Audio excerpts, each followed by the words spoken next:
नमस्कार, स्वागत है आपका स्टडी विथ आईएएस में। आज के वीडियो में हम वर्ब के बारे में पढ़ेंगे। वैसे तो वर्ब कई प्रकार की होती हैं, लेकिन दो इम्पॉर्टेंट वर्ब है, ट्रांजिटिव और इनट्रांजिटिव, सकर्मक और अकर्मक। तो आइए देखते हैं। वर्ब की टू टाइप्स होते हैं, ट्रांजिटिव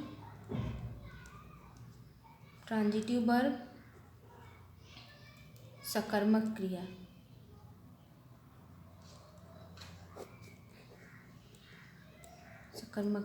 और इंट्रांजिटिव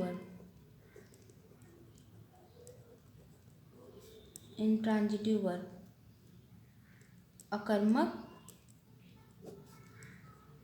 क्रिया।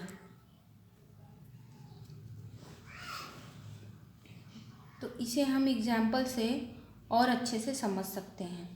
यहाँ पे देखिए, नाम से ही लग रहा है कि सकर्मक यानी कर्म के साथ, अकर्मक यानी कर्म न हो, क्रिया जिस क्रिया के साथ कर्म हो, और इंट्रांजिटिव मीन्स जिस क्रिया के साथ कर्म ना हो। तो आइए एग्जाम्पल से हम और अच्छे से समझते हैं इसको। जैसे एग्जाम्पल है, we are flying a kite. We are flying a kite. तो हम एक्टिव और पैसिव फॉर्म में चेंज करते हैं। आप जानते भी होंगे कि एक्टिव फॉर्म में कोई भी, ये एक्टिव फॉर्म में है यानी एक्टिव वॉइस है, इसको पैसिव वॉइस में चेंज करने के लिए हम सब्जेक्ट को ऑब्जेक्ट में, ऑब्जेक्ट को सब्जेक्ट में और वर्ब का थर्ड फॉर्म लगाते हैं। तो इसका पैसिव वॉइस क्या होगा?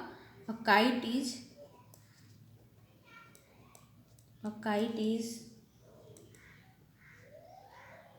flown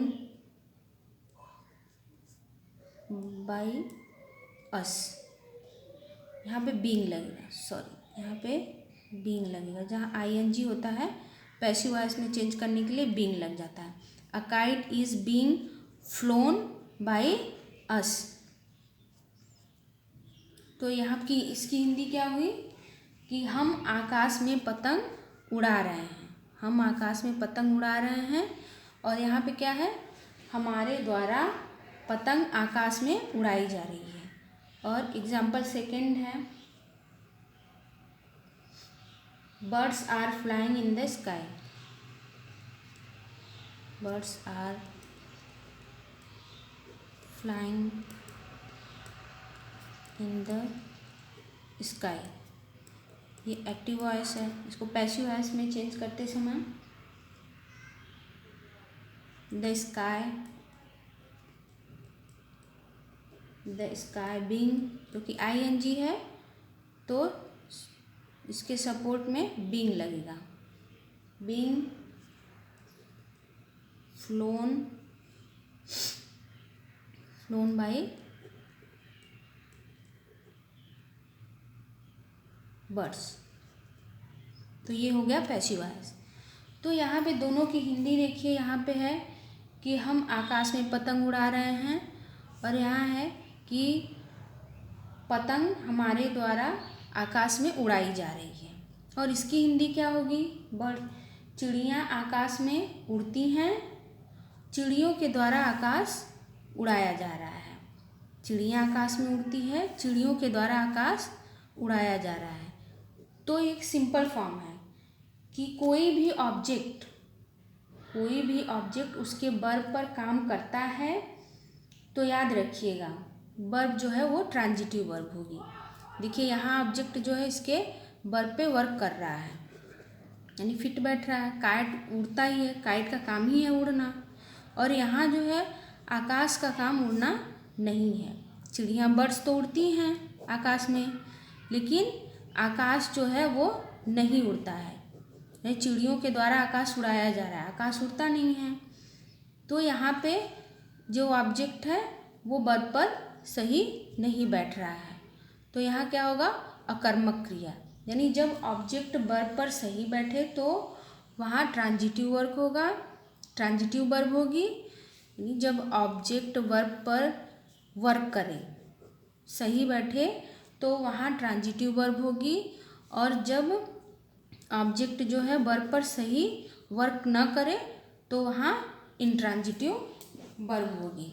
यहाँ पे ट्रांजिटिव वर्ब और यहाँ इंट्रांजिटिव वर्ब। और जैसा कि हम नॉर्मली जानते हैं कि जिस सब्जेक्ट के साथ कर्म होता है, यानी जिस वर्ब के साथ कर्म होता है वो सकर्मक क्रिया है, और जिस वर्ब के साथ कर्म नहीं होता है वो अकर्मक क्रिया है। ये सिंपल फॉर्म है। तो एग्ज़ाम में सीटेट में ऐसे पूछा गया था।